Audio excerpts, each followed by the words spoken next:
Hello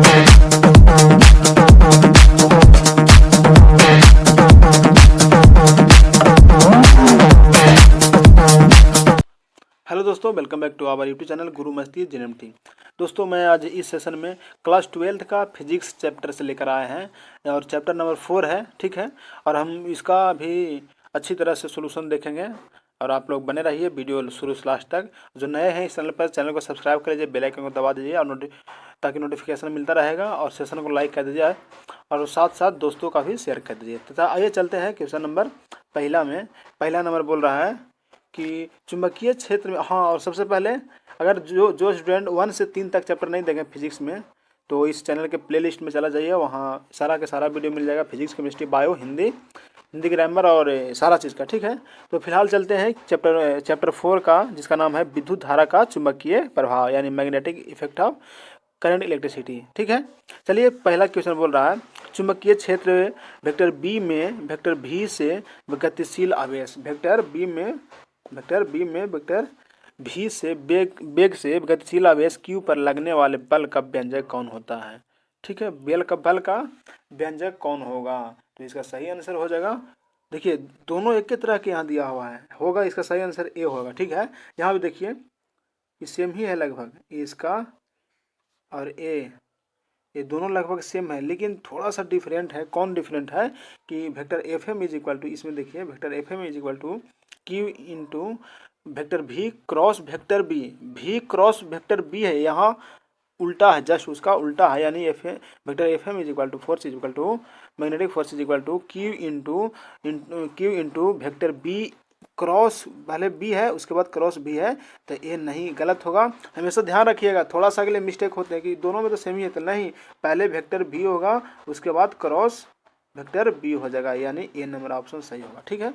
आगे चलिए question number 2 में दूसरा नंबर क्वेश्चन बोल रहा है दो बेग वेक्टर भी से गतिशील किसी आवेशित कण को वेक्टर ई तथा वेक्टर बी के क्रॉसित क्षेत्र, है ना, से अविक्षेपित निर्गत होने के लिए आवश्यक शर्त क्या होगा। आवश्यक शर्त है, कौन है भाई, ऑप्शन ए में दिया हुआ है E is equal to V B, और बी में दिया हुआ है भी equal to E B, C में दिया हुआ है बी इक्वल टू ई भी, और डी में दिया हुआ है भी is equal to under over E B. तो इसका सटीक आंसर हो जाएगा, यानी ई इज इक्वल टू भी बी, ऑप्शन ए सही हो जाएगा, ठीक है। कलर चेंज कर लेते हैं, है ना। चलिए आगे चलते हैं क्वेश्चन नंबर 3 में। 3 का देखिए लिखा हुआ है एक तार जिसका चुंबकीय द्विध्रुव आघूर्ण एम तथा लंबाई एल है, तार को त्रिज्या आर के अर्धवृत्त के आकार में मोड़ा जाता है, नया द्विध्रुव आघूर्ण क्या होगा। नया द्विध्रुव आघूर्ण बता रहा है क्या होगा, थोड़ा सा कंसेप्ट है, आइए समझ लेते हैं इसको। देखिए यही सब नंबर उठाने वाला चीज़ रहता है, ढेर लोग छोड़ के चले आएंगे, भाग जाएंगे, लेकिन जो बनाएगा उसी का अच्छा मार्क्स आएगा। चलिए इसको बनाते हैं, द्विध्रुव आघूर्ण निकालने के लिए बोल रहा है, तो द्विध्रुव आघूर्ण होता है, यानी कलर चेंज कर देते हैं, है ना। आइए, द्विध्रुव आघूर्ण होता है यानी एम इज इक्वल टू होता है, ठीक है, एम यानी मैग्नेटिक पावर इंटू एल के बराबर होता है, किसका, एल का ही है, लंबाई या डिस्टेंस का ही है, बात सेम है। तो चलिए आइए चलते हैं कंसेप्ट में। बोल रहा है आघूर्ण एल एम तथा एल लंबाई एल के है, तो त्रिज्या के तार के त्रिज्या आर के अर्धवृत्ताकार में आकार में मोड़ा जाता है। अर्धवृत्ता के आकार में एक तार, कोई तार है, ठीक है, कोई ए बी तार है, ठीक है, लंबाई इसका एल है, इसको अर्धवृत्ता के आकार में मोड़ा जाता है। तो चलिए अर्धवृत्ता के आकार में हम इसको मोड़ देते हैं, ऐसे मोड़ दिए, अर्धवृत्ता आकार में मोड़ दिए, ठीक है। अब इसको क्या करते हैं, इसको एल यहाँ हो जाएगा आर के मान, इधर भी आर है ना, अर्धवृत्ताकार में त्रिज्या होता भी है। अब क्या कह रहा है कि जो एल है, एल होगा, एल क्या होगा, एल जो होगा यहाँ से, यही ना, इसी तार को ना मोड़े हैं, यही तार को यहाँ से इस तार को मोड़े हैं, तो यहाँ तक आ गया, है ना। यानी एल जो होगा परिधि के बराबर होगा, यानी एल जो होगा परिधि के बराबर होता है। आप लोग जानते होंगे कि अर्धवृत्त का परिधि क्या होता है, बताइए क्या होता है, 2 पाई आर बाई 2 होता है, ठीक है, 2 से 2 काट सकते हैं, ठीक है। यानी एल का मान क्या आ गया, एल का मान आ गया पाई आर, समझें। यहाँ समझ गए किस तरह से दिक्कत नहीं। चलिए आइए साइड में बनाते हैं। यहाँ देखिए अब बस थोड़ा सा हो जाएगा। आइए कंसेप्ट ज़्यादा नहीं है। यानी एल का मान मेरा आ गया, एल है, एल का मान आ गया पाई आर। अब हम क्या करेंगे, सीधा कुछ नहीं करेंगे, इसका परिधि सॉरी नए नए निकल रहा है ना, नया द्विध्रुव क्या हो जाएगा, तो एम डैश मान लीजिए, नया ध्रुव का एम डैश मान लीजिए, M dash is equal to magnetic power यानी M into 2r, sorry L लिख दीजिए, एल लिख दीजिए लेंथ, सॉरी इसको मिटा देते हैं, सही से लिखते हैं। यानी कि क्या हो जाएगा, एल क्या हो जाएगा, एल हो जाएगा, तो एम इंटू एल लिख दीजिए, एल। अब एल जो है, एल जो है यहाँ देखिएगा, एल जो है लंबाई, ये है ना लंबाई यानी आर और 2r के बराबर है, आर और आर के बराबर है, तो M dash is equal to क्या हो जाएगा, एम इंटू 2r हो जाएगा, एम इंटू 2r हो जाएगा। समझ रहे हैं, पता चल रहा है, इसको क्लीन करते हैं। एम इंटू 2r के बराबर, एम इंटू 2r के बराबर हो जाएगा। अब क्या करेंगे, अब कुछ नहीं करना है, बस सिंपल है, यहाँ से r के मान ले लीजिए, यहाँ से r के मान ले लेंगे, यानी r इज इक्वल टू हो जाएगा एल बटा पाई हो जाएगा, एल बाई पाई हो जाएगा, समझे। अब यहाँ रख दीजिए, कुछ नहीं, इसको सिर्फ r के जगह रख दीजिए, यानी r के जगह रखेंगे, थोड़ा सा चेंज करते हैं। अब क्या करते हैं कि r के जगह रखते हैं, तो m डैश का मान हो जाएगा, m डैश का मान हो जाएगा, और छोटा करते हैं, यानी m डैश का मान जो होगा m इंटू 2 इंटू आर का मान क्या लिए थे, L by pi, L by pi लिए थे, एल बाई पाई, ठीक है। अब क्या हो जाएगा, m इंटू 2l, ये 2l है, 2l अब बाई पाई। अब क्या करेंगे, 2l बाई पाई हो गया। अब देखिए एल किसको, एम बराबर क्या माने थे, यहाँ एम बराबर माने थे m इंटू 2r, यानी हो गया नए द्विध्रुव आघूर्ण का जो होगा मान वो 2 पाई बाई एम के 2 pi by sorry 2m by pi, 2m by pi के बराबर हो जाएगा, 2m बाई पाई के बराबर हो जाएगा। समझ रहे हैं बात के, 2m बाई पाई के बराबर हो जाएगा, कोई दिक्कत नहीं। यानी कहाँ ऑप्शन है, ऑप्शन डी हो जाएगा, 2m बाई पाई। समझे किस तरह से दिक्कत, बोलिएगा किस तरह से, अगर प्रॉब्लम होगा समझने में तो कमेंट कीजिएगा जरूर, आपको सोल्यूशन मिल जाएगा आपको अलग से भी। आगे चलिए क्वेश्चन नंबर चौथा में क्या बोल रहा है, लंबे सीधे चालक से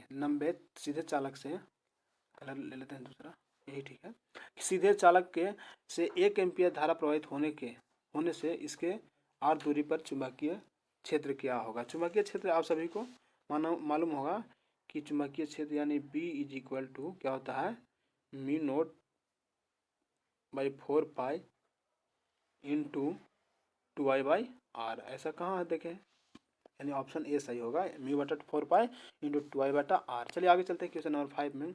5वां क्वेश्चन बोल रहा है, जब कोई आवेशित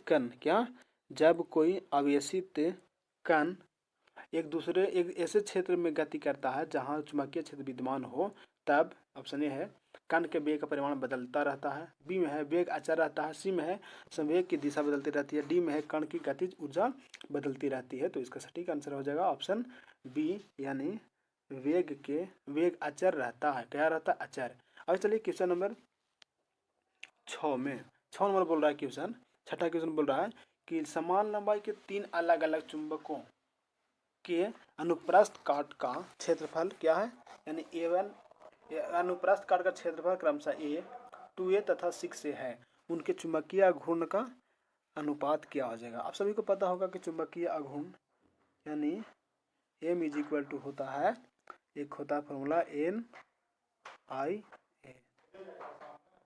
क्या होता है, NIA होता है, यानी क्षेत्रफल दिया हुआ है वो A 2A 6A, तो यानी M जो हुआ डायरेक्टली प्रोपोर्शनल टू एरिया के हुआ है, जो कि इस बराबर होगा डायरेक्टली प्रोपोर्शनल, यानी कि अब एरिया दिया हुआ A 2A 6A, तो जस्ट इसी का जो चुंबकीय गुण होगा सेम हो जाएगा, यानी कि A मैंने 1 A कट जाएगा, इस समय एक कट जाएगा, तो क्या बचेगा मेरा कि 1 ये 2 है तो रेशियो 2, ये कितना है 6 है तो रेशियो 6। कहाँ देखिए बी नंबर ऑप्शन मिल रहा है, यानी A1 रेशियो 2 रेशियो 6। ठीक है, आगे चलिए क्वेश्चन नंबर 7 में।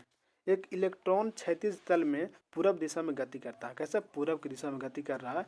एक चुंबकीय क्षेत्र उत्प्रेरक नीचे की दिशा में विद्यमान है। ठीक है, चुंबकीय क्षेत्र द्वारा इलेक्ट्रॉन पर बल लगाया जाएगा। कैसा? ऑप्शन ए है दक्षिण दिशा में, बी है पूरब दिशा में, या सी होगा पश्चिम दिशा में, या डी होगा उत्तर दिशा में। तो इसका सटीक आंसर हो जाएगा ऑप्शन डी, उत्तर दिशा में। देखिए फिगर से समझ सकते, कोई दिक्कत नहीं है। इलेक्ट्रॉन क्षैतिज तल में पूरब दिशा में है।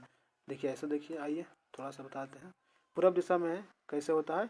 ये हो गया ईस्ट, ये हो गया वेस्ट, ऊपर हो गया नॉर्थ, नीचे साउथ होता है। अब क्या कर रहा है? पूरब दिशा में गति करता है कौन? इलेक्ट्रॉन। इलेक्ट्रॉन पूरब दिशा में गति करता है। एक चुंबकीय क्षेत्र ऊर्ध्वाधर नीचे की दिशा में विद्यमान है। ऊपर से नीचे की दिशा में क्या चुंबकीय क्षेत्र विद्यमान है?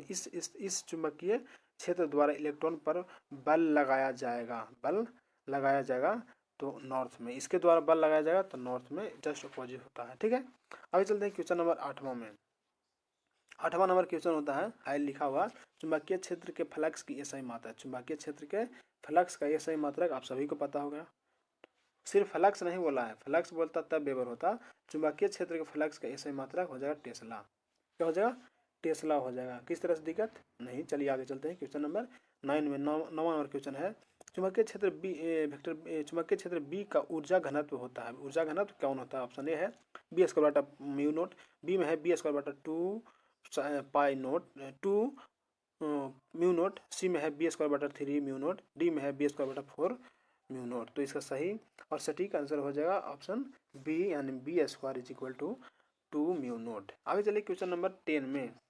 10वां नंबर क्वेश्चन बोल रहा है कि एक क्षेत्रफल के वृत्तीय पास के केंद्र पर चुंबकीय क्षेत्र बी है। क्या है? बी है, तो उस पास का चुंबकीय घूर्ण क्या होगा? ऑप्शन ए है बी ए स्क्वायर बटा म्यू नोट पाई, बी में है B A 3/2 by mu naught, और सी में दिया हुआ B A 3/2 by mu naught pi, और डी में दिया हुआ है 2 बी ए के power 3/2 by mu naught into root pi. तो इसका सही आंसर हो जाएगा ऑप्शन डी, यानी 2 बी ए के power 3/2 by mu naught into root pi. आगे चलिए क्वेश्चन नंबर 11 में। 11 नंबर क्वेश्चन बोल रहा है, यदि एल इंडक्टेंस एल जो है प्रेरकत्व, आर प्रतिरोध एवं सी संधारित्र की धारता हो तो एल बटा आर एवं आर सी का विभिन्न सूत्र क्या होता है? ये जो है टाइम कांस्टेंट है, ये एल का इंडक्टेंस का टाइम कांस्टेंट है, ये आर सी जो है ये सी का कैपेसिटर का टाइम कांस्टेंट है। तो बताइए इसका क्या बोल रहा है? सूत्र बोल रहा है बीमीय सूत्र। ऑप्शन ए है लिखा हुआ M naught L T minus और M L naught T minus, या बी होगा M naught L naught T M L T naught, या सी होगा M naught L naught T और 1, या डी होगा M naught L naught T और M naught L naught T. तो इसका सटीक आंसर हो जाएगा ऑप्शन डी, दोनों का सेम, यानी M naught L naught T और M naught L naught T. Time constant है तो टाइम ही करना इक्वल होगा ज़्यादा, यानी टाइम कॉन्स्टेंट। चलिए आगे चलते हैं क्वेश्चन नंबर 12 में। समरूप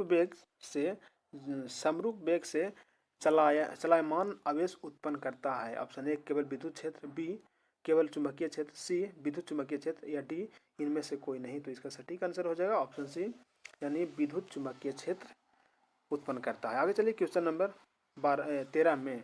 13 नंबर क्वेश्चन देखिए, लॉरेंस बल की दिशा ज्ञात करने का नियम है। लॉरेंस बल, कौन सा बल? लॉरेंस बल का नियम, दिशा का ज्ञात करने का नियम है। ऑप्शन ए फ्लेमिंग के बाएं हाथ का नियम, बी में दिया हुआ फ्लेमिंग के दाएं हाथ का नियम, सी में दिया हुआ एम्पियर के तैरने का नियम, और डी में दिया हुआ मैक्सवेल के दाएं हाथ के पेंच का नियम। इसका सटीक आंसर हो जाएगा ऑप्शन ए, यानी फ्लेमिंग के बाएं हाथ का नियम के द्वारा लॉरेंस बल की दिशा को हम ज्ञात करते हैं। आगे चलते हैं क्वेश्चन नंबर 14 में। 14 नंबर शायद न्यूमेरिकल है। चलिए पहले क्वेश्चन देखते हैं, पढ़ते हैं। 1 मिली एम्पियर परास तथा 1.0 ओम प्रतिरोध वाले मिलीमीटर को 10 वोल्ट परास वाले वोल्ट मापी में बदलने के लिए उसके साथ कितना व किस क्रम में प्रतिरोध जोड़ना होगा? चलिए इसको तो न्यूमेरिकल है तो बना दें, टाइम लगेगा, आइए बना देते हैं, कोई दिक्कत नहीं है। टाइम नहीं लगेगा जी, कहाँ जा रहे हैं हम लोग। और हाँ, एक बात और सुना देना चाहते हैं कि आप लोग घरे जाने के प्रयास सुना रहिए कि 1 तारीख आ गया है, हम लोग चलते हैं घरे, ठीक है। आगे चलते हम बनाते हैं इसको, क्वेश्चन नंबर 14 को बना देते हैं। बोल रहा है कि 1 मिली एम्पियर परास तथा इतना प्रतिरोध वाला मिली एमीटर, अमीटर है ना, तो चलिए इसको पहले फिगर बनाते हैं, रेड लेते हैं ना, मिली अमीटर बोला है तो इसको पहले एक अमीटर बना दीजिए। एक अमीटर है, कुछ ऊपर नीचे कंफ्यूजन, एक अमीटर हो गया, मिली अमीटर, क्या नाम है इसका, मिली अमीटर ही है। और क्या है, रेजिस्टेंस भी लगेगा है जी, प्रतिरोध वाले रेजिस्टेंस भी लगा दिया है, यानी कि इसमें रेजिस्टेंस होगा। एमीटर को 10 वोल्ट प्रास वाले वोल्ट मापी में बदलने के लिए उसके साथ कितना व किस क्रम में रेजिस्टेंस को लगाने पड़ता है। चलिए वोल्ट मापी में बदलना है ना, और इसको क्लीन कीजिए।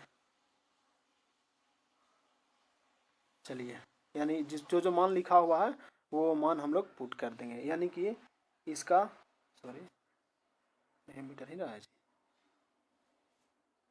रेड लेते हैं, हो गया। चलिए आइए क्या कर रहा है, 1 मिली एम्पियर प्रास यानी करंट दिया हुआ है, यानी IG का मान इसमें दिया हुआ है, क्या किस चीज़ का, IG का मान दिया हुआ है 1 मिली एम्पियर। यार वहाँ सही नहीं हो रहा, इसको हटाइए, सही से करते हैं। और आइए फिर से एक अमीटर ले लीजिए, मिली अमीटर ले लीजिए, ठीक है, इधर से करंट आ रहा है, अब ऐसे कर दीजिए, ठीक है। यानी इस एन से जो क्रॉस हो रहा है करंट, उसका नाम IG रखिए, ठीक है, IG, ठीक है, IG रख दीजिए। करंट जो है IG हो गया। अब आगे करेंगे, RG का मान दिया हुआ है, यहाँ से यहाँ RG करंट में अमीटर में RG का मान दिया हुआ है 1.0 ओम, 1.0 ओम, ठीक है। अब क्या करेंगे इसको, क्या क्या कह रहा है, कह रहा है कि वोल्ट मापी बनाना है, क्या वोल्ट मापी। तो अमीटर को हम वोल्ट मीटर में बदलने के लिए क्या करेंगे कि इसका सीरीज में एक रेजिस्टेंस को ऐड करेंगे, ठीक है। एक सीरीज में रेजिस्टेंस को ऐड करेंगे तो अमीटर एक वोल्ट मीटर की तरह बिहेव करने लगता है, ठीक है, किसके तरह, वोल्ट मीटर की तरह बिहेव करने लगेगा, ठीक है। ये जो है मिली एम्पियर है, इसको मिली एम्पियर, मिली अमीटर, ठीक है। अब यानी कि देखिए ये जो पूरा कंसेप्ट है यहाँ से यहाँ तक किस तरह से काम करना लगेगा, एक वोल्ट मीटर की तरह। पहले अमीटर है लेकिन उसके पैरेलल में एक रेजिस्टेंस जोड़ दिए तो वो काम करेगा वोल्ट मीटर की तरह, समझें। अब हम चलते हैं आगे चलते हैं और इसको सोल्यूशन करते हैं। तो इसका सोल्यूशन करने के यानी वोल्ट मापी भी दिले है 10 वोल्ट दिले हैं, इसको मान लीजिए कितना V0 is equal to 10 volt, ठीक है, यहाँ से यहाँ तक, समझ गए।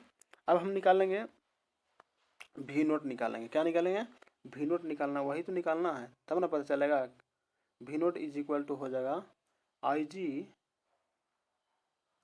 इंटू RG प्लस R हो जाएगा, ठीक है, RG प्लस R हो जाएगा। अब हम V0 का मान दिया हुआ कितना 10, V0 का मान दिया हुआ 10। अब IG का मान कहाँ है, IG का मान कितना 1 मिली एम्पियर है, कितना, इसका मान 1 मिली एम्पियर है ना। तो लिख दीजिए 1 मिली एम्पियर को 10⁻³ लिख सकते हैं, ठीक, लिखते हैं ना, हाँ मिली है तो मिली 10⁻³ होगा। अब RG का मान दिया हुआ कितना 1.0 लिख दीजिए, और प्लस R के मान वही तो फाइंड करना है हम लोग, है ना, वही रेजिस्टेंस से तो फाइंड करना है। चलिए अब क्या करें, इसको क्लीन करना पड़ेगा ना। यहाँ तक देख लीजिए किसी तरह से दिक्कत, यहाँ तक किसी तरह से दिक्कत नहीं होना चाहिए। देखिए यहाँ तक समझ गए आप लोग। अब हम आगे चलते हैं, देखिए यहाँ तक, ठीक है। अब आगे चलते हैं, इसको क्लीन करते हैं। चलिए आइए, यानी कितना लिखे थे, V0 का मान कितना लिखे थे 1 इंटू 10⁻³ इंटू 1.0 प्लस R लिखे थे, ठीक है। अब कुछ नहीं करना, इसको सीधा मल्टीप्लाई कर दीजिए इसको इससे, तो कितना आ जाएगा, इसको करेंगे तो 1 इंटू है ना 1 इंटू 10⁻³ और प्लस क्या होगा R इंटू 10⁻³ हो जाएगा, ठीक है। यहाँ तक इस तरह से प्रॉब्लम नहीं ना, चलिए आगे चलते हैं। अब यहाँ से आर के मान हमको निकालना है, तो आर के मान कैसे निकलेगा? अब वी नोट का मान दे लेता था ना, वी नोट का मान कितना था 10 वोल्ट, तो यहाँ पास 10 वोल्ट लिख दीजिए।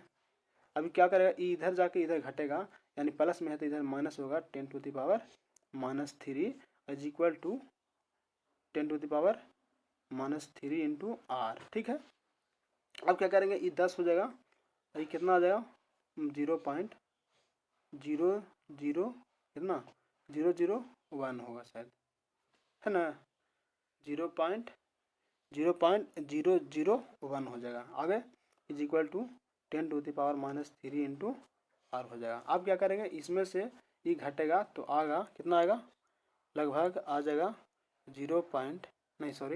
9.999, इसको में से घटेगा तो इतना आ जाएगा। अब इज इक्वल टू क्या लिख सकते हैं, 10⁻³ इंटू आर। ठीक है, यहाँ तक तो समझ गए। चलिए यहाँ रखिए और हम आगे चलते हैं, इसको क्लीन करते हैं। स्क्रीनशॉट लेना चाहते हैं ले लीजिए, आगे चलिए। यानी 9.999 is equal to 10⁻³ into R. देखिए कितना आया था, कलर चेंज कर लेते हैं, आया था 9.999। ठीक है ना जी, और सही से लिखते हैं, है ना, यानी कितना आया था 9 पॉइंट, कलम भी जवाब दे रहा है, आइए, यानी 9.999 इज इक्वल टू 10⁻³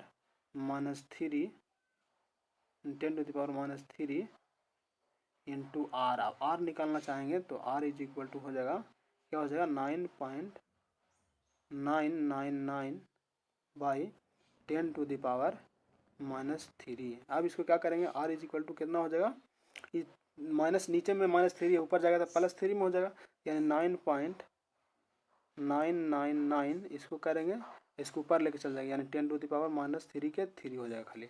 ये कटेगा तो नीचे 1 पर 3 जीरो आ जाएगा, ऊपर भी 3 जीरो है तो इससे ही घरे चल जाएगा, मतलब कट जाएगा। तो आर के मान कितना आ गया 9.99, सॉरी पॉइंट तो खत्म हो गया ना, पॉइंट तो खत्म कर दिए हम, तो कितना आ जाएगा सिर्फ 9999, 4 9, 1 2 3 4, ये मेरा आंसर हो जाएगा। ठीक है, तो कहाँ है ऑप्शन दिया हुआ 4 9, तो ऑप्शन डी में दिया हुआ है, डी में है। ऐसे समांतर है ना, श्रेणी क्रम में जोड़े थे रेजिस्टेंस को, हाँ ऐसे श्रेणी क्रम में, सॉरी, तो डी नहीं होगा, तो समांतर ना दिले है, क्या हो जाएगा, ए हो जाएगा, सी हो जाएगा, श्रेणी क्रम क्या हो जाएगा, सी हो जाएगा, यानी श्रेणी क्रम में। देखिए कितना टाइम लगा, कहते हैं ना आप लोग सर न्यूमेरिकल कहाँ बनाते हैं, न्यूमेरिकल इसी वजह से नहीं बनाते, बहुत लंबा चला जाता है कोई। चलिए आगे चलते हैं, क्वेश्चन नंबर 15 में। 15 नंबर क्वेश्चन बोल रहा है, एक धारामापी 2 एम्पियर धारा से पूर्ण विक्षेप देता है, धारामापी का प्रतिरोध 12 ओम है। ठीक है, कितना 12 ओम है, धारामापी के पास 5 एम्पियर करने के लिए निम्न प्रतिरोध संयोजित करना होगा। बताइए, ये भी न्यूमेरिकल है यार, कितना न्यूमेरिकल आएगा, बना दें, आइए बना देते हैं, इसको टाइम लगता है लेकिन समझ रहे हैं ना बात को।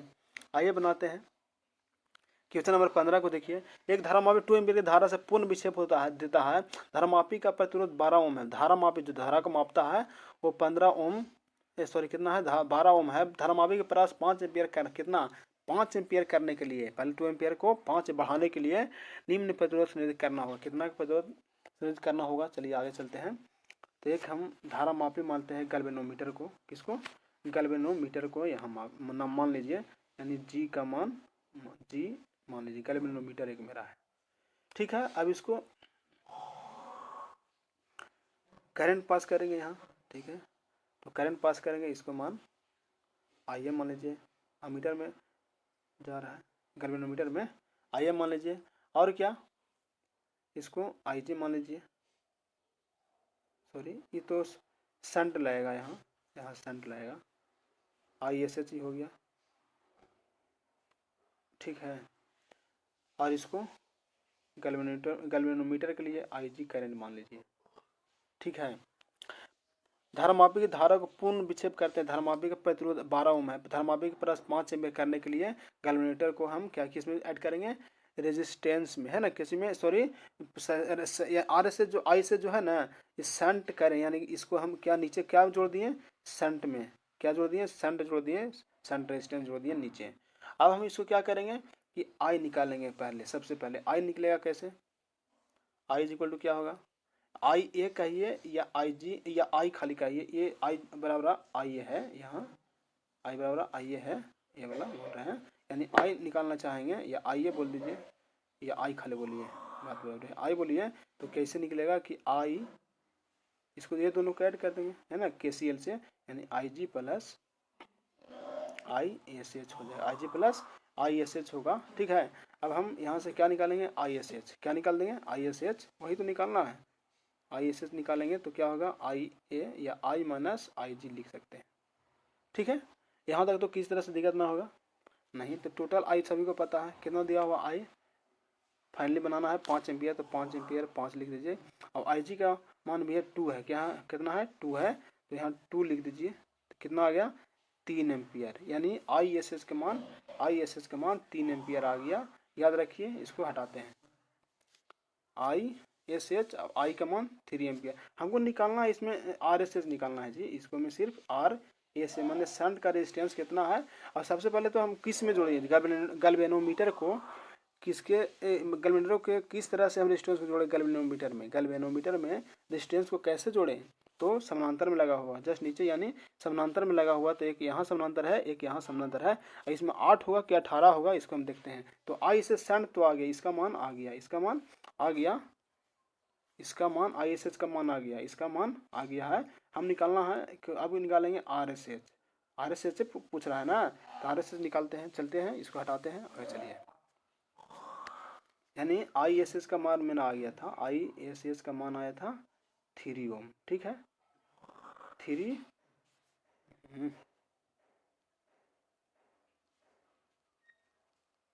आई एस एच का मान कितना आया था 3 ओम, तो 3 ओम लिख दीजिए, 3 ओम। अब हम क्या करेंगे, आई एस एच का मान तो निकल गया, कितना निकला, आई एस एच का मान 3 ओम निकला। अब हम क्या करेंगे कि आई वी जी इक्वल टू है ना, गैल्वेनोमीटर के वो वी एस एच के बराबर होगा, ऐसे मतलब शंट के बराबर होगा ना, क्यों कैसे कि जी ऊपर था और ये आर नीचे था, तो जो जी में वोल्टेज होगा वही आर में वोल्टेज होगा, यानी शंट रेजिस्टेंस में वोल्टेज होगा। तो वी जी इक्वल टू आप वी एस एच लिख दिए, वी जी के लिखेंगे तो वी बराबर जानते हैं आई आर, यानी आई जी इंटू आर, आर के मान हम लिखे थे जी या आर भी लिख सकते हैं, आई और वी एस एच बराबर I S H into are S H. ठीक है, यहाँ तक कोई दिक्कत नहीं। अब हमको क्या निकालना है, आर एस एच निकालना है, क्या आर एस एच, तो R S H is equal to क्या हो जाएगा, आई जी इंटू जी, जी जो है आर है, G is equal to simple R, G is equal to R है, यानी I into I G into ना I G into G by R S H निकालने में बटन नीचे आ जाएगा आई एस एच, बस इसी को रख दीजिए और आर एस एच का मान आ जाएगा, रख दें। आई जी का मान कितना है, यहाँ देखिए आर एस एच का मान निकाल रहे हैं, आई जी का मान कितना आया है, इसका मान आई जी का मान कितना है, आई जी का मान आया था कितना था, दिया हुआ था ना, कितना था बताइए, आई जी का मान कितना दिया हुआ था 2 एम्पियर, तो 2 लिख दिए। और क्या है ऊपर आर मैंने रेजिस्टेंस जी का मान दिया हुआ था 12 ओम, कितना देखिए ना यहाँ है 12 ओम है, 12 ओम। आई जी का मान 2 ओम और आर का आर यानी कैपिटल जी का मान, आर का हो या कैपिटल जी का मान 12 ओम हो गया। और क्या नीचे आई एस एच मेरा निकल के कितना था 3, तो नीचे 3 लिख दीजिए। ठीक है, अब काट दीजिए 3 चौके 12, 4 आ गया, तो कितना आ गया 4 दूनी 8, तो 8 कहाँ लिखा हुआ, यानी सी नंबर दिया हुआ, अर्थात सही ऑप्शन मेरा हो गया 8 ओम समांतर क्रम में गैल्वेनोमीटर के जुटेगा। ठीक है, आगे चलिए क्वेश्चन नंबर 16 में, देख रहे हैं कितना टाइम लगता है न्यूमेरिकल बनाने में, कहते हैं ना, लेकिन हाँ जो बना लीजिएगा सही से समझ लीजिएगा उनको 450 पार करने में कोई प्रॉब्लम नहीं होगी। चलिए 16 नंबर देखिए, साइक्लोट्रॉन किस कण को उच्च ऊर्जा तक त्वरित करने के लिए उपयुक्त नहीं है। Option A proton, option B electron, option C deuteron या डी होगा अल्फा कण। तो इसका सटीक आंसर हो जाएगा ऑप्शन बी इलेक्ट्रॉन तक। ठीक है, आगे चलिए क्वेश्चन नंबर 17 में, 17 नंबर क्वेश्चन बोल रहा है चुंबकीय क्षेत्र में गतिमान आवेशित कण, कौन सा चुंबकीय क्षेत्र में गतिमान आवेशित कण पर लगने वाले चुंबकीय बल का सूत्र क्या हो जाएगा। ऑप्शन ए में दिया हुआ F is equal to Q V B, सभी को पता है लेकिन ऑप्शन दे रहे हैं। F is equal to Q V B sine theta, और सी में लिखा हुआ F is equal to Q by V B, और डी में दिया हुआ F is equal to V B sine theta by Q. तो इसका आंसर क्या हो जाएगा, है ना, ए बी हो जाएगा। यानी F is equal to F is equal चुंबकीय बल है F is equal to Q into V into B into sine theta. आगे चलिए क्वेश्चन नंबर 18 में 18 नंबर बोल रहा है एल लंबाई आई धारा एन फेरो वाली, एन जो है फेरो वाली नंबर ऑफ टर्न्स है वाली प्रणालिका के मध्य चुंबकीय क्षेत्र का व्यंजक क्या हो जाएगा। ऑप्शन ए में दिया हुआ है मिनट बटा 4 पाई इंटू एन आई बटा एल, बी में दिया हुआ मिनट एन एल आई, सी में दिया हुआ मिनट 4 पाई इंटू एन एल आई, और डी में दिया हुआ मिनट एन आई बटा एल। नीचे 4 पाई ना, यानी डी नंबर ऑप्शन सही होगा, यानी क्या होगा mu naught N I by L हो जाएगा। ठीक है, आगे चलते क्वेश्चन नंबर 19 में। 19 नंबर क्वेश्चन बोल रहा है एक लंबी प्रणालिका में प्रति सेंटीमीटर, ये भी आ गया न्यूमेरिकल, एक लंबी प्रणालिका में प्रति सेंटीमीटर इतना फेरे, नंबर ऑफ टर्न्स की एन के मान है 200 फेरे, और उसमें इतना एम्पियर मान आई का मान दिया हुआ है, धारा ए बह रही है। प्रणालिका के केंद्र पर चुंबकीय क्षेत्र का मान क्या हो जाएगा। प्रणालिका पर चुंबकीय क्षेत्र का मान क्या हो जाएगा, चलिए इसको बनाते हैं, बस ज़्यादा इसमें टाइम नहीं लगेगा, आइए ना, ज़्यादा टाइम नहीं लगेगा, बहुत शॉर्ट में बन जाएगा। आइए प्रणालिका में माने कि कोई भी करोड़ नहीं दिया हो तो हम सिंपली एयर करोड़ ले लेंगे। मान लीजिए एयर करोड़ ले लिए हैं, ऐसे प्रणालिका बोल रहा है ना, तो नंबर ऑफ टर्न उन सब दिले हैं, यानी एन का मान मेरा दिया हुआ है, अर्थात एन मने नंबर ऑफ टर्न दिया हुआ कितना 200, फेरा मतलब टर्न लपेटा हुआ है ना, 200 दिया हुआ है, और क्या दिया हुआ है, करंट दिया हुआ है, यानी आई का मान दिया हुआ है कितना 2.5 एम्पियर दिया हुआ है। अब हम क्या बोल रहा है, चुंबकीय क्षेत्र का मान क्या, चुंबकीय क्षेत्र यानी मैग्नेटिक फील्ड, यानी बी का मान क्या हो जाएगा, B is equal to R वाट। तो हम जानते हैं, क्या जानते हैं कि बी इज इक्वल टू होता है सूत्र, बी इज इक्वल टू होता है कि 4 पाई इंटू सॉरी बी का मान तो हम डायरेक्ट लिख रहे हैं, बी का मान क्या होता है वो लिख देते हैं। जो बी का मान होता है वो होता है म्यू नोट इंटू एन आई। ठीक है, चलिए एन आई जो नंबर ऑफ टर्न है वही है, छोटी एन या बड़ी नहीं कही है। तो बी म्यू नोट के मान सभी को पता है, क्या होता है 4 पाई इंटू 10 टू द पावर -7। ठीक है, -7, और क्या एन और I, N number of turn कितना 200, तो 200 लिख दीजिए, सॉरी कट गया जी, चलिए सही से लिखते हैं, डायरेक्ट सूत्र लिख दीजिए, यानी बी इज इक्वल टू क्या था म्यू नोट इंटू एन आई, है ना। म्यू नोट का मान सभी को पता होगा कि 4 पाई इंटू 10 टू द पावर -7 होता है, एन का मान दिया हुआ है -7 है, और एन का मान दिया है 200, और आई का मान दिया हुआ कितना 2.5 एम्पियर। अब इसको क्या करना है, सिंपल, इसको कुछ नहीं करना है, बस इसको काट पीट देना है।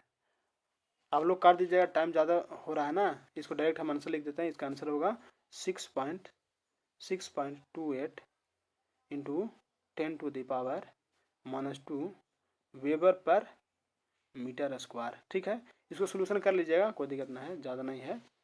तो 6.28 into 10 to the power -2 weber per metre square कहाँ है 6.28, यानी कि ऑप्शन बी सही हो जाएगा। ठीक है, आगे चलते हैं क्वेश्चन नंबर 20 में। 20 नंबर क्वेश्चन बोल रहा है आर त्रिज्या के वृत्तीय लूप में धारा प्रवाहित होने के लिए, आर त्रिज्या के वृत्तीय लूप में धारा प्रवाहित होने के कारण उसके केंद्र पर उत्पन्न चुंबकीय प्रेरणा बी कौन हो जाएगा, लूप का चुंबकीय घूर्ण कौन है। बी ए में लिखा हुआ है बी आर की power 3 by 2 pi epsilon naught, B में लिखा हुआ 2 pi B R 3 by epsilon naught, C में लिखा हुआ B R square by 2 pi epsilon naught, D में लिखा हुआ है 2 pi B R square by mu naught. तो इसका सही आंसर हो जाएगा ऑप्शन बी, यानी 2 pi B into R Q by mu naught. समझे, आगे चलिए क्वेश्चन नंबर 21 में।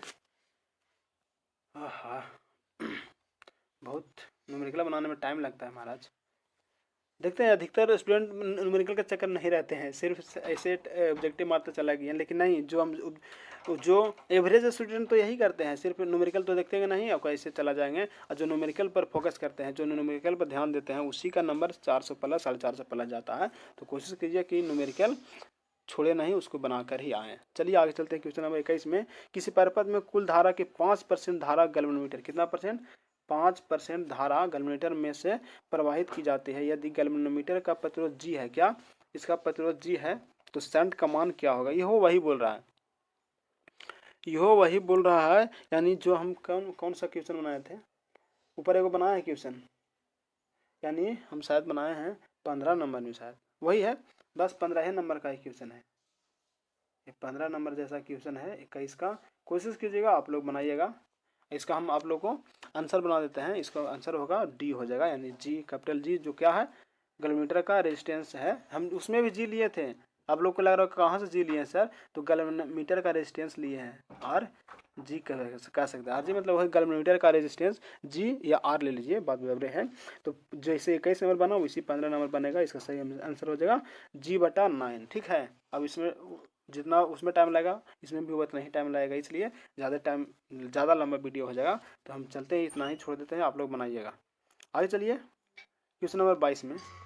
22वां क्वेश्चन है, 5000 ओम प्रतिरोध वोल्ट मापी, 5000 ओम प्रतिरोध वोल्ट मापी किसी परिपथ में वोल्टता मापने के लिए, किसी परिपथ में वोल्टता मापने के लिए प्रयुक्त किया जाता है। उसकी मापन सीमा 3 गुना, कितना बढ़ा देता है? 3 गुना करने के लिए उसके श्रेणी क्रम में, अब तो बोल दिया है जी कि श्रेणी क्रम में अतिरिक्त प्रतिरोध लगाना पड़ेगा। कितना का प्रतिरोध? आइए इसको बना देते हैं, ज़्यादा बड़ा ना होगा, देखते हैं कि जितना बड़ा है, बस थोड़ा सा है कंसेप्ट, थोड़ा सा है, ज़्यादा नहीं है। आइए बना देते हैं।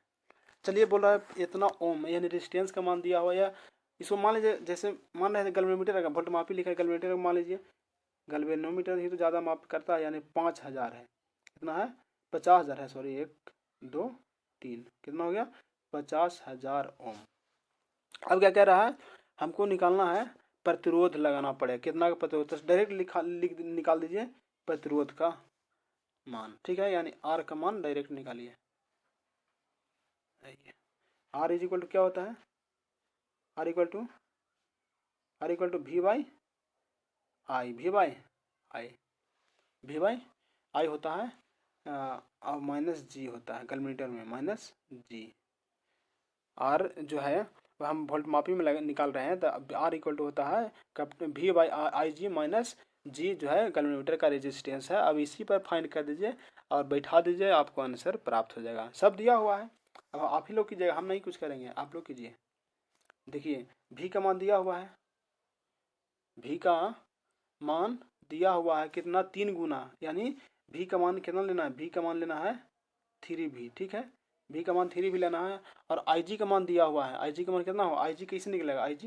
IG निकालना होगा ना, यानी देखिए IG निकालना होगा, तो लिख दीजिएगा आप कि V बाई 5000, V बाई 50,000 जी, वही ना गैल्वेनोमीटर का रेजिस्टेंस, गैल्वेनोमीटर का वोल्टेज और गैल्वेनोमीटर का रेजिस्टेंस, तो गैल्वेनोमीटर का वोल्टेज तो नहीं, रेजिस्टेंस दिला है, तब क्या होगा? भी का मान इतना रखना है, इतना, देखिए भी का मान इतना और IG का मान इतना, समझे, यानी V बाई 5000। अब क्या निकालना है? और आर जी का मान तो जी का माइनस जी है ना, तो जी का मान तो सभी को पता है, यहाँ लिखा हुआ है। अब चुपचाप रखिएगा, तो आर का मान कितना आ जाएगा? आर इज इक्वल टू आ जाएगा 10⁵, ये हो जाएगा आंसर, 10⁵ आ जाएगा। अब देखिए यहाँ किस चीज़ में है 10⁵? आइए देखते हैं, यहाँ तक समझ गए ना आप लोग? पुट कीजिएगा, आंसर आ जाएगा। पुट करने में बनाने में बहुत टाइम लगेगा, लंबा वीडियो ज़्यादा हो जाएगा, कोशिश करिएगा आप लोग बनाने के लिए। तो देखिए 10⁵ कहाँ आंसर है, तो ऑप्शन ए में है 10⁵, यानी ऑप्शन ए मारिए, सही हो गया। आगे चलते हैं क्वेश्चन नंबर 23 में। 23वां नंबर क्वेश्चन बोला, विद्युत धारा के चुंबकीय प्रभाव की खोज निम्न में से किस वैज्ञानिक, विद्युत धारा के चुंबकीय प्रभाव आप सभी को पता होगा। ठीक है, ऑप्शन दे देते हैं। ऑप्शन ए फ्लेमिंग, बी में है एम्पियर, सी में है ओस्ट्रेड, और डी में है फराडे। तो इसका सटीक आंसर हो जाएगा ऑप्शन सी। कौन खोजा था? ओस्ट्रेड ने विद्युत धारा के चुंबकीय प्रभाव सबसे पहले खोजा था, ओस्ट्रेड ने, समझ गए। आगे चलते हैं क्वेश्चन नंबर 24 में। 24 बोल रहा है, एक गतिमान स्वतंत्र आवेश उत्पन्न करता है। एक गतिमान स्वतंत्र आवेश उत्पन्न करता है। ऑप्शन ए है केवल स्थिर विद्युत क्षेत्र, बी में है केवल चुंबकीय क्षेत्र, सी में है एक विद्युत क्षेत्र और चुंबकीय क्षेत्र दोनों, स्थिर विद्युत क्षेत्र और चुंबकीय क्षेत्र दोनों, डी में लिखा हुआ इनमें से कोई नहीं। तो इसका सटीक आंसर हो जाएगा ऑप्शन सी दोनों। क्या बोला? गतिमान स्वतंत्र आवेश उत्पन्न करता है, स्थिर विद्युत क्षेत्र और चुंबकीय विद्युत क्षेत्र दोनों उत्पन्न करता है। आगे चलिए क्वेश्चन नंबर 25 में, एक आवेशित कण को अस्थायी व समरूप विद्युत व चुंबकीय क्षेत्रों में जो परस्पर समानांतर है विरामावस्था से छोड़ा जाता है। किस अवस्था विरामावस्था से छोड़ा जाता है? कण गति करेगा। ऑप्शन ए सरल रेखा में, बी वृत्त में, डी कुंडलिनी में, या डी चक्रण में। तो इसका सटीक आंसर हो जाएगा ऑप्शन ए यानी सरल रेखा में गति करेगा। ठीक है, आगे चलते हैं क्वेश्चन नंबर 26 में। 26 का क्वेश्चन है, चुंबकीय क्षेत्र में गतिमान कण का अपरिवर्तित रहता है। क्या चुंबकीय क्षेत्र में गतिमान कण का अपरिवर्तित क्या रहता है? ऑप्शन ए है वेग, बी है केवल चाल, सी है केवल गतिज ऊर्जा, या डी होगा चाल और गतिज ऊर्जा दोनों। तो इसका सटीक आंसर हो जाएगा ऑप्शन ए, सिर्फ वेग जो होता है वो घटता बढ़ता नहीं है कुछ में चुंबकीय क्षेत्र में। ठीक है, आगे चलते हैं क्वेश्चन नंबर 27 का है, लॉरेंज बल का परिकलन। सभी पढ़े होंगे आप लोग लॉरेंज बल के बारे में, लॉरेंज फोर्स के बारे में पढ़े होंगे। तो इसको आप लोग VVI मारिए, बहुत ही लाजवाब क्वेश्चन है। न्यूमेरिकल जितना है बनाया है ना वो VVI है, ऑब्जेक्टिव के MCQ के अलावा आपको सब्जेक्टिव में ही पूछ डालेगा। इसका सही आंसर क्या हो जाएगा? ऑप्शन ए में दिया हुआ vector F equal to Q into vector E plus vector B into vector B है। बी में दिया हुआ है vector F equal to Q वेक्टर E minus vector B into vector B, और सी में दिया हुआ F equal to Q into vector B plus vector B dot vector B, और डी में दिया हुआ है vector F equal to Q into vector E cross vector B minus V। तो इसका सटीक आंसर होगा V क्रॉस B और प्लस में होना चाहिए। कहाँ है? V क्रॉस B और प्लस में है, यानी कि ऑप्शन ए सही हो जाएगा। ठीक है, आगे चलते हैं क्वेश्चन नंबर 28 बोल रहा है, एक आवेशित कण भी वेग से बीच चुंबकीय क्षेत्र में गतिमान है। कण पर लगने वाला बल अधिकतम होगा जब क्या? ऑप्शन ए है V और B एक ही दिशा में हो, बी में है V और B परस्पर लंबवत हो, सी में है V और B एक दूसरे के विपरीत हो, और डी में है V और B परस्पर कितना डिग्री? 45 डिग्री के कोण पर हो। तो इसका सटीक आंसर हो जाएगा ऑप्शन बी यानी V एक दूसरे के लंबवत होगा तब। ठीक है, आगे चलिए क्वेश्चन नंबर 29, आदर्श वोल्टमीटर का एक अच्छा वोल्टमीटर का रेजिस्टेंस माने प्रतिरोध क्या होगा? सभी को पता है क्या? शून्य होगा, अति लघु होगा, अति बृहद होगा, तो अनंत होगा। क्या बोला है? वोल्ट मीटर का बोला, आदर्श वोल्ट मीटर का प्रतिरोध अनंत होता है। लेकिन अब हम यहाँ लिखता कि एक आइडियल मतलब आदर्श अमीटर बोलता, अगर आदर्श अमीटर देखिए वोल्ट मीटर वोल्टेज मापता है, इसका प्रतिरोध जो होता है अनंत होता है, इन्फिनाइट होता है, लेकिन अनंत होता है। लेकिन आदर्श अमीटर का रेजिस्टेंस 0 होता है, याद रखिए क्या होता है? शून्य होता है, 0 होता है। आगे चलते हैं क्वेश्चन नंबर 30 है, एक गैल्वेनोमीटर को वोल्ट मीटर में परिवर्तित किया जा सकता है। वैसे न्यूमेरिकल हम बनाए थे, बस वही जो हम बताए थे। एक गैल्वेनोमीटर को क्या बोला? गैल्वेनोमीटर को वोल्ट मीटर में हम कैसे बदल सकते हैं? तो क्या करते हैं, गैल्वेनोमीटर है ना, एक गैल्वेनोमीटर है, इसको हम चाहेंगे वोल्ट मीटर बदलने के लिए, तो इसका रेजिस्टेंस में इसको सीरीज में एक रेजिस्टेंस लगा देना पड़ेगा। अब जो ये बनता है ये एक वोल्ट मीटर बन जाएगा। क्या? वोल्ट मीटर बन जाता है, इसको हम वोल्ट मीटर कह सकते हैं। यानी का सीरीज में जोड़ दिए रेजिस्टेंस ना, सीरीज में कहाँ? श्रेणी क्रम में। अब ऊंच या हाई, मेन तो यही समझना है। इसमें ऊंच जोड़ेंगे, क्या जोड़ेंगे? हाई जोड़ेंगे, हाई रेजिस्टेंस को जोड़ेंगे तब वोल्ट मीटर, मतलब गैल्वेनोमीटर के सीरीज में हाई रेजिस्टेंस को जोड़ने पर यह वोल्ट मीटर बन जाता है। अब बोलिएगा कि सर तो अमीटर कैसे बनेगा? गैल्वेनोमीटर एक अमीटर की तरह कैसे कार्य करेगा? तो क्या करेंगे, कुछ नहीं, बस कि लिखेंगे कि जब गैल्वेनोमीटर में, ये गैल्वेनोमीटर है, गैल्वेनोमीटर के पैरेलल में, ठीक है, एक रेजिस्टेंस लगाएंगे, लेकिन निम्न रेजिस्टेंस, इसको शंट रेजिस्टेंस बोलते हैं। क्या बोलते हैं? शंट रेजिस्टेंस जोड़ेंगे, वेरी इसका वैल्यू लो होता है। अगर ऐसा रहता, क्या यहाँ वोल्ट मीटर ना लिख के क्या लिखता? आम मीटर लिख देता, तो सही आंसर क्या हो जाएगा? समानांतर में कहाँ, समानांतर क्रम में निम्न प्रतिरोध डी हो जाएगा, ठीक है।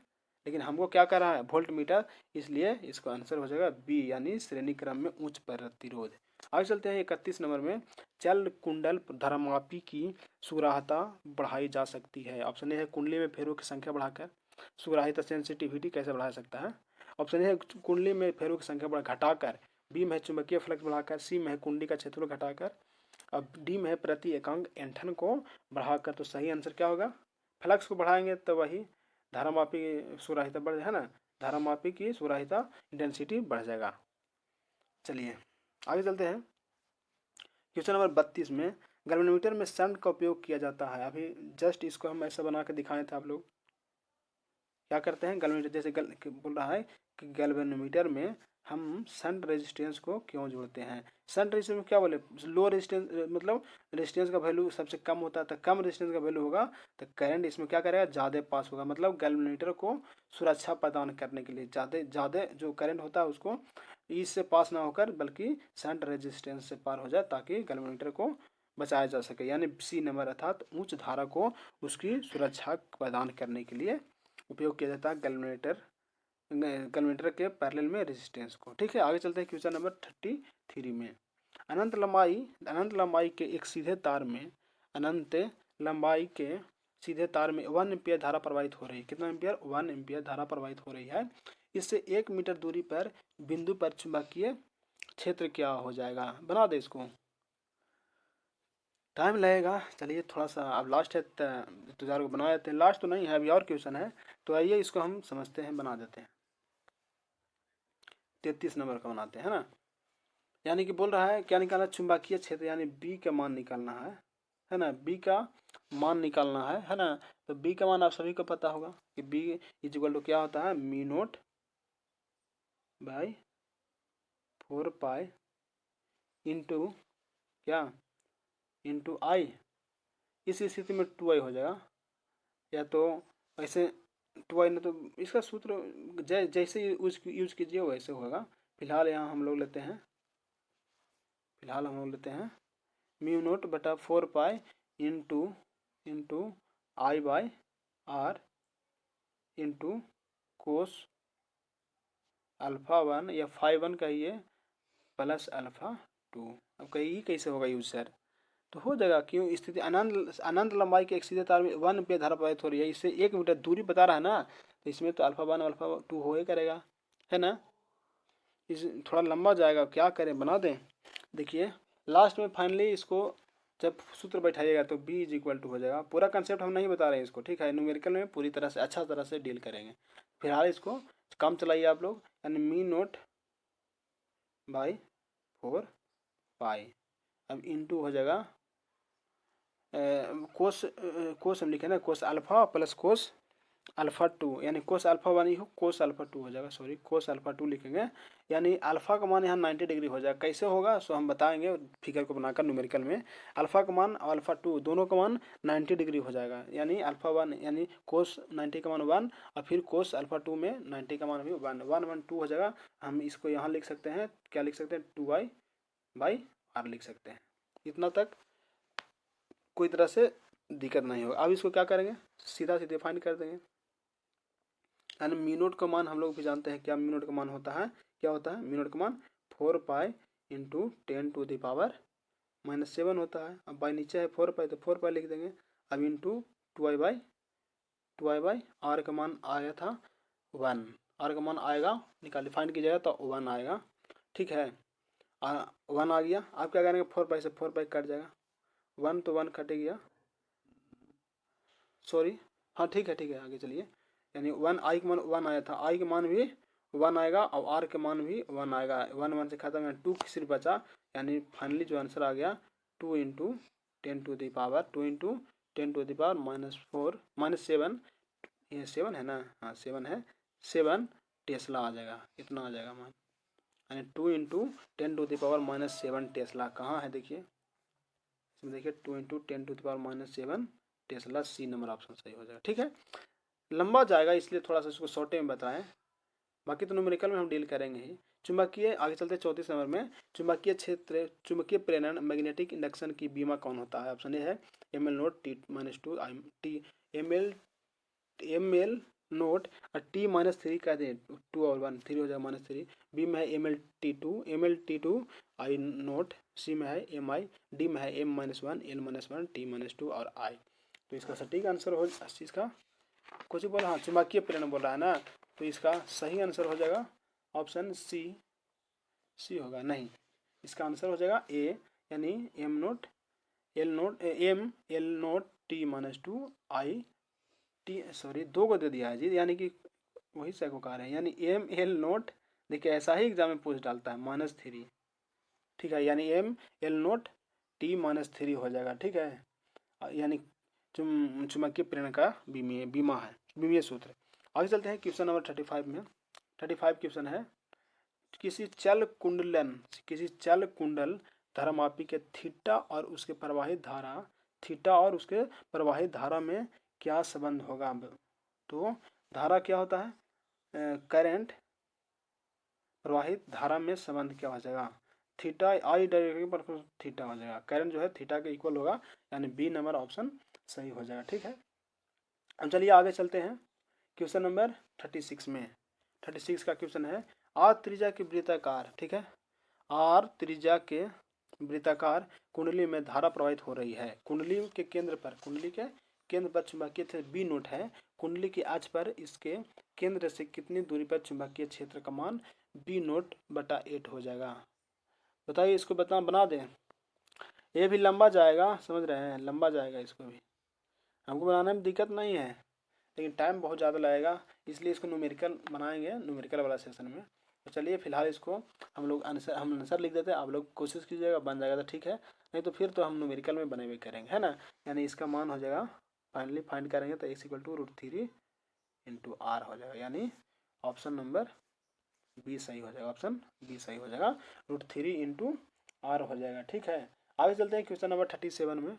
37 बोल रहा है, दो समानांतर तारों में परस्पर विपरीत दिशाओं में धाराएं प्रवाहित हो रही है, वे पहला है एक दूसरे को क्या बोला, विपरीत उल्टा धारा ना, परस्पर उल्टा दिशा में, एक इधर जा रहा है तो एक इधर जा रहा है, ठीक है, मतलब समानांतर तार है, एक तार देख लीजिए, रुक जाइए सही से छाप देते हैं, एक इधर है, समानांतर तार है, एक करंट इधर जा रहा है, एक करंट इधर जा रहा है, तो वो क्या होगा, एक दूसरे से मतलब सटेगा, प्रतिकर्षित करेगा, या बी होगा एक दूसरे को आकर्षित करेगा, या सी होगा एक दूसरे पर कोई बल नहीं लगाते हैं, डी एक दूसरे की धाराओं को नष्ट कर देते हैं। तो इसका सटीक आंसर क्या हो जाएगा, प्रतिकर्षित करेगा, है ना। दो करंट को जैसे गाँव में ना देखते हैं, कोई तार नजदीक आता सट जाता है, यानी उसको प्रतिकर्षित, विपरीत, मतलब कि जैसे कि गांव में देखते हैं तार सटता है तो सीधे बिक देता है, कहने का मतलब प्रतिकर्षित करेगा, क्या करेगा, प्रतिकर्षित। आगे चलते हैं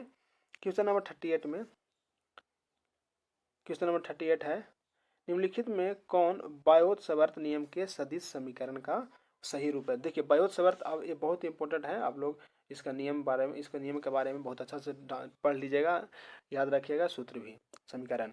ऑप्शन ए में दिया हुआ है dB μ0 × I dl × r by 4πr², और बी में है dB μ0 4π × I dl by r², सी में है dB μ0 4π × I dl × r by r³, D में है dB μ0 IR बाई 4πr²। तो इसका सटीक आंसर हो जाएगा ऑप्शन ए, यानी dB μ0 4π × I dl × r by r², ठीक है। आगे चलते हैं क्वेश्चन नंबर 39 में। 39 बोल रहा है कि पृथ्वी के पृष्ठ पर वेक्टर बी का मान, पृथ्वी के पृष्ठ पर वेक्टर बी का मान क्या हो जाएगा? ऑप्शन ए है 10⁻⁻1 टेस्ला, बी है 10⁻⁻2 टेस्ला, सी है 10⁻³ टेस्ला, डी है 10⁻⁻5 टेस्ला। तो इसका सटीक आंसर हो जाएगा ऑप्शन डी, यानी 10⁻⁻5 टेस्ला जो है पृथ्वी के पृष्ठ पर बी का मान है, ठीक है। आगे चलते हैं क्वेश्चन नंबर 40 में। चुंबकन क्षेत्र की तीव्रता H, चुंबकन क्षेत्र की तीव्रता H बराबर होता है किसका? ऑप्शन ए है B0 बटा μ0 के, बी में है μ0 बटा B0 के, और सी में है B naught into mu naught, और डी में है root of B naught into mu naught. तो इसका सही आंसर हो जाएगा ऑप्शन ए, यानी B naught into mu naught हो जाता है, यानी mu naught is equal to होता है, सॉरी बी नोट होता है, B naught is equal to होता है म्यू नोट इंटू एच। तो यहाँ से क्या निकालेंगे, एच निकालेंगे तो बी नोट बटा म्यू नोट हो जाएगा, यानी ऑप्शन ए सही हो जाएगा। आगे चलिए 41 नहीं ख़त्म हो गया, यानी नेक्स्ट आएंगे सेशन को लेकर चुंबकत्व के मैग्नेटिज्म के सेशन को लेकर। इस सेशन में इतना ही, तब तक के लिए धन्यवाद।